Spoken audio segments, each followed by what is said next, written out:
ఏ కార్యకర్తలు ఏ నాయకులు ఏ సభలకు సమావేశాలకు పోతుండ్రో వాళ్ళ ఫోన్లు దొంగతనంగా విని వాళ్ళని అరెస్ట్ చేసే కార్యక్రమాన్ని నువ్వు చేస్తున్నావు.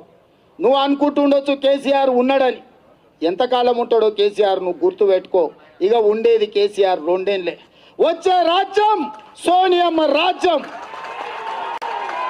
వచ్చే రాజ్యం వచ్చే రాజ్యం వచ్చే రాజ్యం వచ్చే రాజ్యం వచ్చే రాజ్యం వచ్చే రాజ్యం కాంగ్రెస్ పార్టీ కార్యకర్తల రాజ్యం. నేను ఇవాళ వేదిక మీద నువ్వు చెప్తున్నా, రాబోయే రాజ్యం కాంగ్రెస్ పార్టీ కార్యకర్తల రాజ్యం. ప్రభాకర్ రావు గుర్తు పెట్టుకో బిడ్డ. ఈ వేదిక మీద నుంచి చెప్తున్నా, నువ్వు ఒక ప్రైవేట్ సైన్యాన్ని నిర్మించిన పోలీసులల్లా నీ కొలుపళ్లను 20 ఏళ్ల కింద రిటైర్ అయిపోయిన వాళ్ళను తీసుకొచ్చి పోలీసులలో నియామకాలు చేసి